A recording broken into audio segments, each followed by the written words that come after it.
आप सभी प्रशिक्षार्थियों का स्वागत करता हूं आपका अपने यूट्यूब चैनल टेट की पाठशाला में। आज मैंने यूपी डीएलएड फोर्थ सेमेस्टर के मैथमेटिक्स सब्जेक्ट के द्विघात समीकरण यानी क्वाड्रेटिक इक्वेशन टॉपिक से बहुत ही महत्वपूर्ण प्रश्न लेके आया हूं। इस टॉपिक से आपके 1 से 2 नंबर के प्रश्न हर वर्ष पूछे जाते हैं।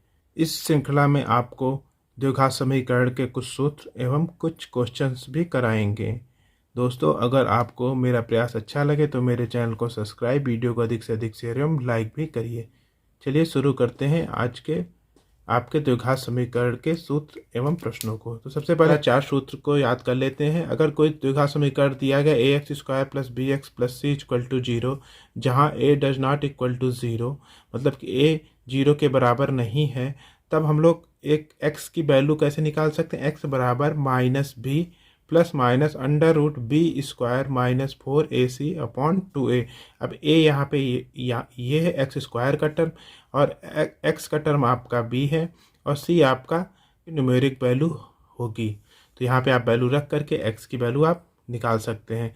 अब आते हैं अगले उस पे। अगला है, अगर द्विघात समीकरण के मूलों की आपसे पूछ ली जाती है कि कैसे क्या होता है। तो अगर कोई द्विघात समीकरण, अभी मैंने बताया कि ax² + bx + c = 0 है और a does not equal to 0 होता है, तो हम लोग ये विभक्त कर जानते हैं कि कैपिटल D बराबर b² - 4ac। b² मतलब आपका b मतलब किसका टर्म होगा, आपका x का टर्म में जो आपका न्यूमेरिक वैल्यू होगी वो b होगा, और एक क्या होगा आपका जो x² का टर्म होगा, और c आपका केवल न्यूमेरिक वैल्यू होगी।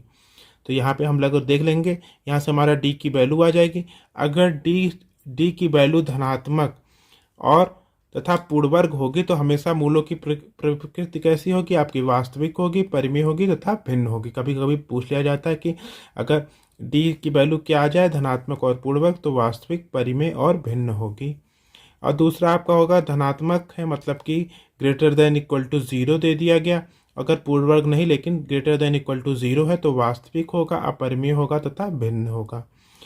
और तीसरा आपका ऋणात्मक होता है, मतलब कि <0, तो अधिकल्पित वास्तविक नहीं होता है। अब आता है, अगर 0 दे दिया गया d की वैल्यू तो क्या हो जाएगा, आपका वास्तविक और सामान्य होगा। ये आप चारों याद कर लीजिएगा, इस तरह के आपके प्रश्न पूछ लिए जाते हैं। अब आते हैं अगले नोट पे। नोट अगला आपका दिया गया है कि अगर मूलों का योगफल ज्ञात करने को दे दिया जाए, तो हम लोग जानते हैं कि आपका द्विघात समीकरण क्या होता है, ax² + bx + c = 0, जहाँ की a आपका डज नॉट इक्वल टू 0 होता है। तो यहाँ पे आपका मूलों का योगफल क्या हो जाएगा, -x का गुणांक मतलब x का गुणांक b हो गया, अपॉन x² का गुणांक मतलब a हो गया, तो मतलब कि -b/a हो गया। अब मूलों का गुणनफल पूछा जाता है, तो अचर पद मतलब c बटा x² का गुणांक मतलब a हो गया, तो c/a हो गया। अब हम लोगों को द्विघात समीकरण बनाने के लिए पूछा जाता है, तो द्विघात समीकरण कैसे निकाल सकते हैं, x² का टर्म माइनस मूलों का योगफल हम यहाँ से ज्ञात कर सकते हैं, इंटू x प्लस मूलों का गुणनफल, ये देखिए सूत्र हो गया, बराबर 0। तो इस प्रकार आप द्विघात समीकरण लिख सकते हैं। अब आते हैं प्रश्नों पर। पहला प्रश्न दे दिया है 7x² - 28 = 0 को हल कीजिए। तो किसको कैसे हल कर सकते हैं, हल आपका दे दिया गया 7x² - 28 = 0। अब देखिए 28 को उधर लेके चले जाइए, तो क्या हो जाएगा आपका यहाँ पे 7x² = 28 पॉजिटिव हो जाएगा, यहाँ से माइनस इधर जाके पॉजिटिव हो जाए। अब यहाँ से x² की वैल्यू क्या हो जाएगी, 28/7। तो x की वैल्यू क्या हो जाएगी, यहाँ से x की वैल्यू हो जाएगी 7 × 9 = 7, 7 × 4 = 28, मतलब √4 हो गया। यहाँ से √4 किसकी वैल्यू हो गई, आपकी x बराबर आपका आ गया, हमेशा अगर अंडर रूट से बाहर आएगा तो प्लस माइनस, और √4 किसकी वैल्यू होती है, 2 की वैल्यू होती है। तो x बराबर आपका क्या आ गया, +-2 आ गया, यही आपका आंसर हो गया। अब आते हैं प्रश्न संख्या 2 पे। प्रश्न संख्या 2 दिया गया समीकरण 3x² - 4x + a = 0 के मूल बराबर है, तो a का मान ज्ञात कीजिए। अब इस समीकरण को हम लोग एक जो व्यापक द्विघात समीकरण होता है उसे तुलना कर लेते हैं। तो हल व्यापक द्विघात समीकरण ax² plus bx plus c equal to 0, जहाँ a does not equal to 0 से तुलना करने पर। अब यहाँ से देखिए a की वैल्यू क्या आ गई आपकी ax², मतलब a की जगह यहाँ पे आपकी 3 आ गई, तो a बराबर आपका 3 हो गया। b की वैल्यू क्या आ गई, b की वैल्यू यहाँ से देखिए bx बराबर यहाँ -4x, मतलब b की वैल्यू -4 आ गई। और यहाँ से c की वैल्यू आपकी आ गई a। अब देखिए हम लोग विविक्तिकर को जानते हैं, विविक्तिकर का फॉर्मूला लिख लेते हैं। तो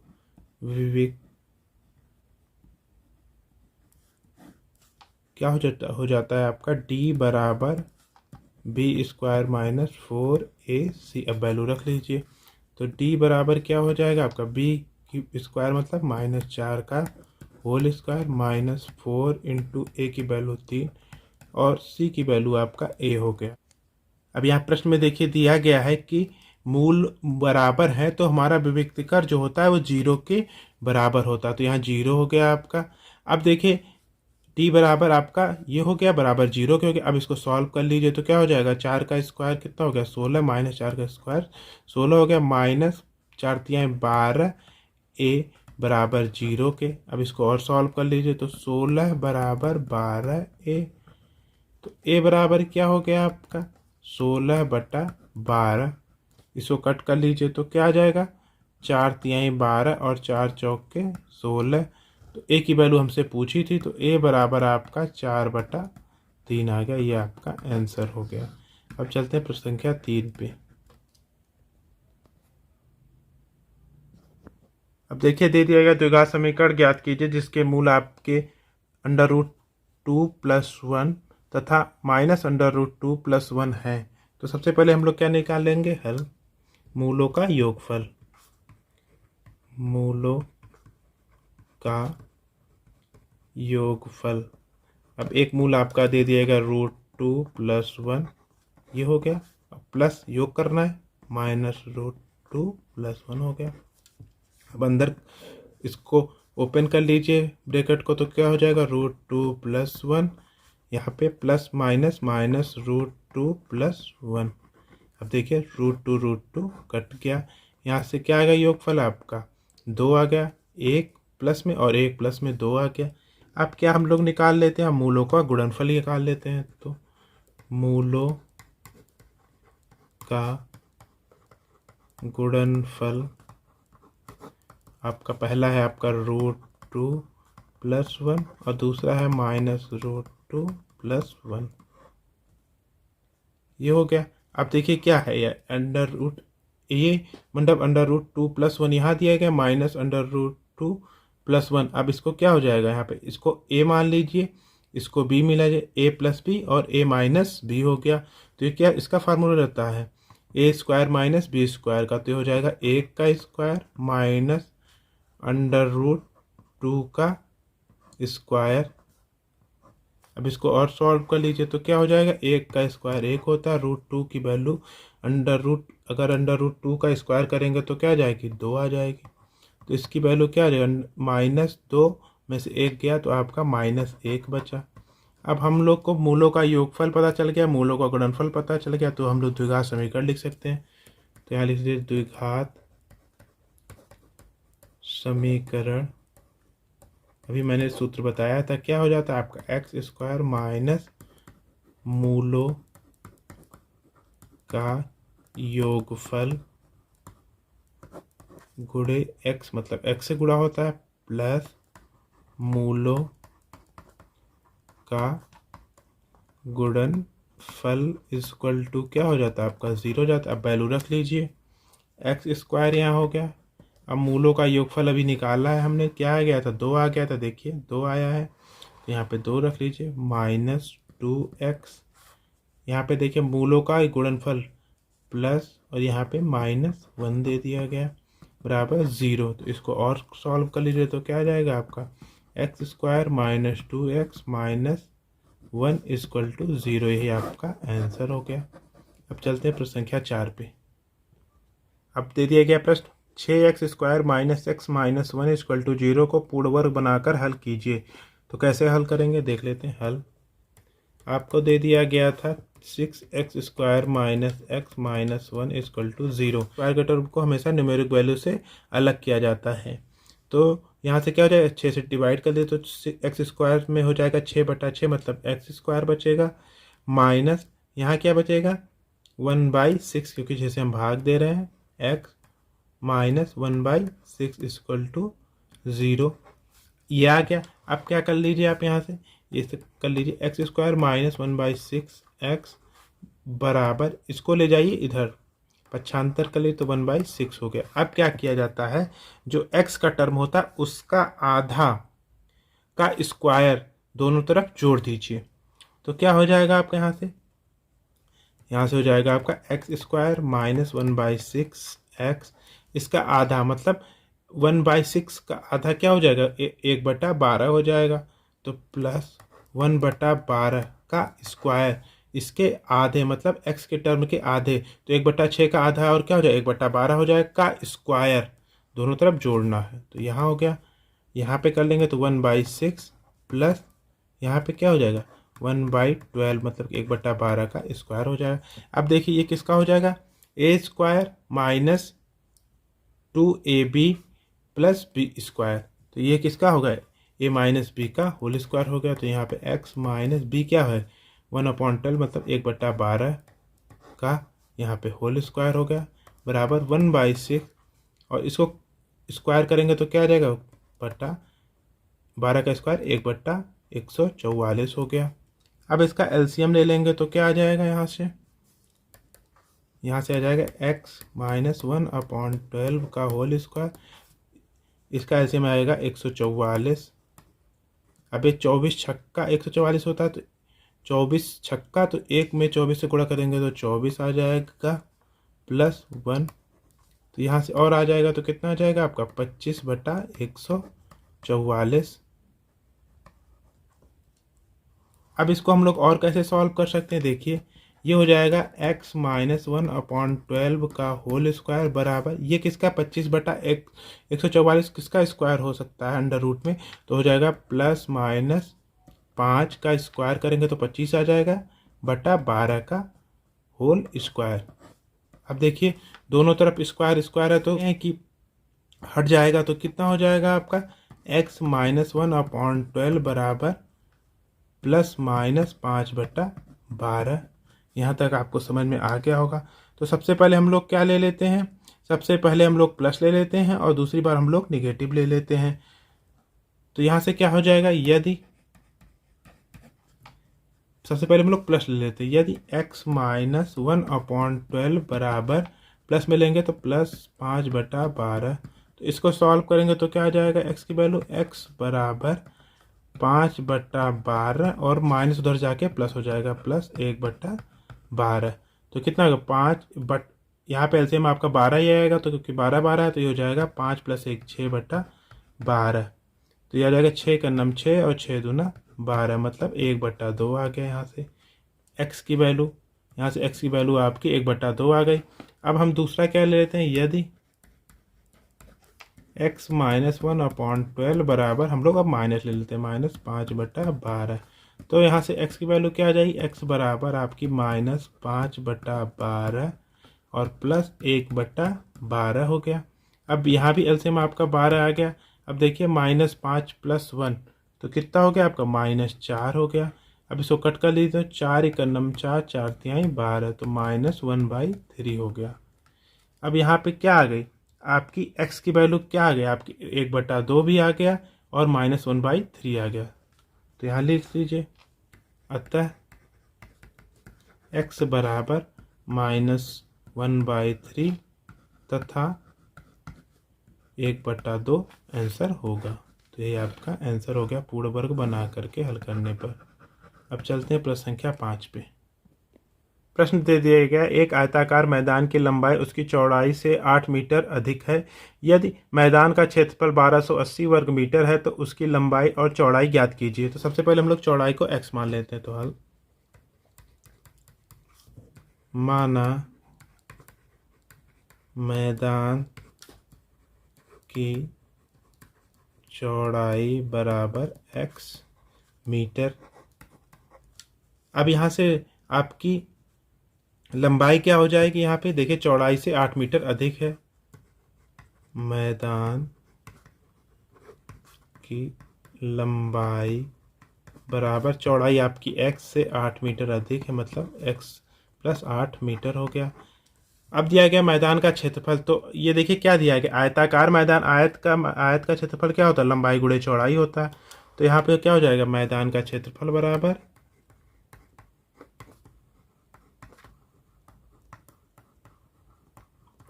लंबाई आपका क्या दे दिया गया, x प्लस 8 इंटू चौड़ाई आपकी x क्या हो गया आपका मीटर का स्क्वायर हो गया। अब देखिए इसकी वैल्यू हमारा दे दिया गया 1280, तो इसके क्षेत्रफल के बराबर हम लोग क्या लिख सकते हैं, 1280 बराबर इसका अंदर गुणा कर लीजिए, तो क्या हो जाएगा एक्स स्क्वायर प्लस 8x। अब देखिए वर्ग मीटर यहाँ था, वर्ग मीटर यहाँ है, तो ये यहाँ पे लिख लीजिए मीटर का स्क्वायर, और यहाँ भी मीटर का स्क्वायर, तो ये दोनों देखिए मीटर स्क्वायर कट गया। अब इसको आप सॉल्व कर लीजिए, द्विघात समीकरण बन जाएगा, तो क्या हो जाएगा आपका एक्स स्क्वायर प्लस 8x, और ये इधर जाके माइनस 1280 हो गया। अब देखिए क्या यहाँ दिया गया है कि यहाँ देख बराबर 0 के हो गया। अब देखिए यहाँ क्या दे दिया गया, घटाने पे आपका 8x आना चाहिए, तो हम जानते हैं कि 40 में अगर 32 का गुणा करेंगे तो 1280 हो जाएगा। तो यहाँ पे लिख लीजिए x square plus 40 minus 32x, और घटाने पे आपका 8 आ गया, माइनस 1280 बराबर 0 के। अब इसको आप ओपन कर लीजिए, तो x square plus 40x minus 32x minus 1280 बराबर 0 के। अब यहाँ से कॉमन ले लीजिए, कॉमन लेंगे क्या आप, x कॉमन ले लीजिए, x प्लस 40, और यहाँ से माइनस 32 कॉमन ले लीजिए, तो यहाँ पे बचेगा x प्लस 40 बराबर 0 के। अब दोनों में कॉमन क्या, x प्लस 40 कॉमन है, तो x प्लस 40 और दूसरे ब्रैकेट में x माइनस 32 बराबर 0 के। अब सबसे पहले x प्लस 40 इक्वल टू 0 कर लेते हैं, और दूसरी बार x माइनस 32 इक्वल टू 0 कर लेते हैं। तो यहाँ से ले लेंगे x प्लस 40 इक्वल टू 0, तो यहाँ से x की वैल्यू आएगी माइनस 40, जो हम लोग लेंगे नहीं, ये मीटर में आया है तो ये देखिए हम लोग लेंगे नहीं, क्योंकि ये हम लोग आयत जानते हैं, कभी लंबाई या चौड़ाई उसकी जो हम लोग निगेटिव नहीं हो सकती, तो इसको हम लोग निगलेक्ट कर लेंगे, यहाँ पे ऋणात्मक कर लीजिए, इसको हम लोग लेंगे नहीं। अब हम लोग दूसरी वैल्यू ले लेते हैं इसको, तो यहाँ से क्या आ जाएगा, x माइनस 32 बराबर 0 के, तो यहाँ से x बराबर 32 मीटर आ गया। तो हमसे पूछा क्या गया था आपका प्रश्न में, देखिए लंबाई तथा चौड़ाई, तो हमें चौड़ाई x बराबर हमें 32 मीटर आ गई। तो यहाँ से अतः आयताकार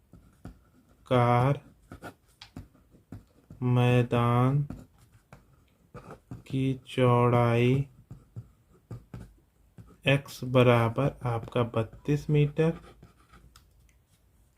इसीलिए आयताकार मैदान की लंबाई भी पूछा हमसे, तो क्या हो जाएगा, x प्लस 8 बराबर 32 प्लस 8 बराबर 40 मीटर, ये भी आपका आंसर आएगा। तो आपकी लंबाई आपकी 40 मीटर आ गई और चौड़ाई आपकी 32 मीटर, ही आपका आंसर हो गया। अब चलते हैं प्रश्न संख्या 6 पे। अगला प्रश्न दिया गया, राम की आयु श्याम की आयु के वर्ग की 5 गुनी है, यदि दोनों की आयु का अंतर 18 वर्ष हो तो उनकी आयु अलग अलग ज्ञात कीजिए। सबसे पहले हम लोग मान लेते हैं, माना श्याम की आयु आपकी x है तथा राम की आयु आपकी y है, तो हल करते हैं इसको। माना श्याम की आयु आपकी है x वर्ष और राम की आयु क्या है आपकी y वर्ष।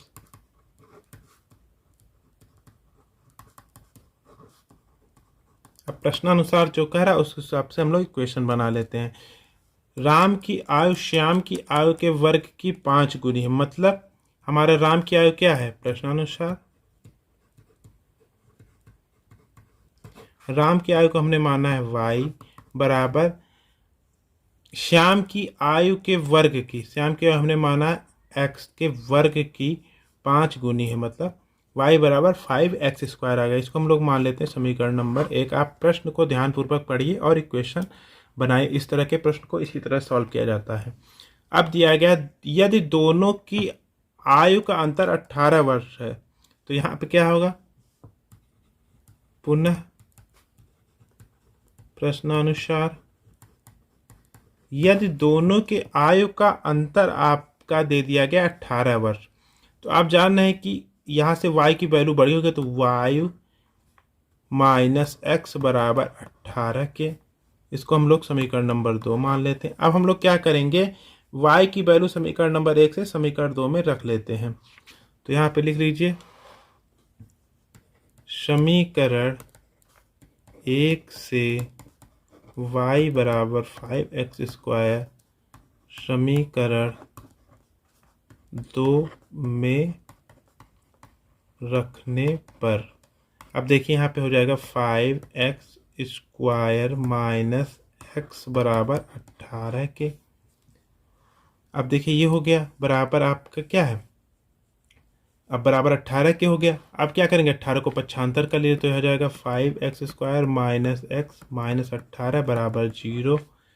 अब देखिए 18 पंचे 90 और घटाने पे आपका x हो जाएगा 10 गुणे 9, 10 9 90 और घटाने पे आपका x बचेगा। तो यहाँ पे कर लीजिए 5x² minus 10 minus 9x minus 18 बराबर 0। अब यहाँ से क्या कर लीजिए 5x², इसको ओपन कर लिए तो माइनस 10 और x प्लस 9x माइनस 18 बराबर 0 के। अब यहाँ से कॉमन क्या आ जाएगा, 5x कॉमन आ जाएगा, तो यहाँ बचेगा x माइनस 2, यहाँ से प्लस 9 कॉमन आ जाएगा, यहाँ से आएगा x माइनस 2 बराबर 0 के। अब देखिए इसमें से कॉमन है x माइनस 2 और इनमें क्या हो बचेगा 5x प्लस 9 इक्वल टू 0। अब देखिए यहाँ से भी 2 वैल्यू आ गई। अब सबसे पहले हम x माइनस 2 इक्वल टू 0 कर लेते हैं। यदि x माइनस 2 इक्वल टू 0, तो x की वैल्यू क्या आ गई, x बराबर 2 आ गया। अब दूसरा क्या हो सकता है, 5x प्लस 9 इक्वल टू 0। यदि 5x प्लस 9 इक्वल टू 0, तो यहाँ से देखिए क्या आ जाएगा, x बराबर आपका माइनस 9/5 आ गया, जो कि असंभव है क्योंकि आपकी आयु कभी निगेटिव में नहीं आ सकती है। तो अब यहाँ से हम लोग x बराबर 2 रख लेते हैं। तो x बराबर 2 समीकरण आप 1 में रखने पर, तो समीकरण नंबर 1 क्या था आपका, y बराबर 5x², तो y बराबर 5x², तो यहाँ से 5 इंटू एक्स की जगह 2 का स्क्वायर, यहाँ से क्या आ जाएगा 5 इंटू 2 का स्क्वायर 4, मतलब y बराबर आपका 5 चौके 20 वर्ष। और x हमने माना था श्याम किया है, तो y हमने माना था राम किया है, तो यहाँ पे लिख लीजिए राम की आयु आपकी आ गई y बराबर आपका 20 वर्ष। और हमसे श्याम हमने पूछा था, तो श्याम की आयु हमने माना था x बराबर आपका 2 वर्ष। यही आपका आंसर हो गया। अब चलते हैं प्रश्न संख्या 7 पे। समीकरण नंबर 7 दिया गया द्विघात समीकरण 3x² minus 7x plus 2 equal to 0 के मूलों का योगफल ज्ञात कीजिए। सबसे पहले हम लोग क्या कर लेते हैं, हल। व्यापक समीकरण हमने बनाया था ax² plus bx plus c equal to 0, जहाँ a does not equal to 0 से तुलना कर लेते हैं। तो क्या आ जाएगा आपका, यहाँ से a बराबर आपका आ जाएगा 3, b बराबर -7 और c बराबर आपका क्या आ जाएगा 2 आ जाएगा। अब हम लोग जानते हैं मूलों का योगफल का फॉर्मूला, तो मूलों का योगफल हमने बताया था माइनस x का गुणांक, मतलब जो आपका न्यूमेरिक वैल्यू है, बटा x² का गुणांक। अब देखिए यहाँ पे न्यूमेरिक वैल्यू आपकी 2 है, x का गुणांक आपका यहाँ पे 7 दिया गया है, तो यहाँ से क्या आ जाएगा -7 अपॉन x² का गुणांक आपका 3 दिया गया है। अब माइनस माइनस का गुणा प्लस होता है, तो यहाँ पे +7/3 आंसर आ जाएगा। अब आते हैं अगले प्रश्न पर। अगला प्रश्न दिया गया द्विघात समीकरण 3x² - 4x² 0 के मूलों के गुणनफल को ज्ञात कीजिए। तो यहाँ से मूलों का गुणनफल आपका क्या होता है फार्मूला, अचर पद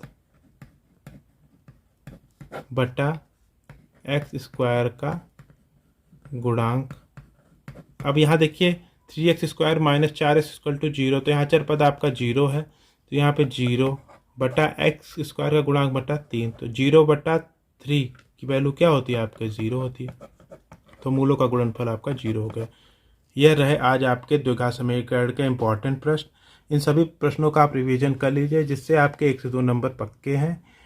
अब मिलते हैं अगले इम्पॉर्टेंट टॉपिक के साथ, तब तक के लिए नमस्कार।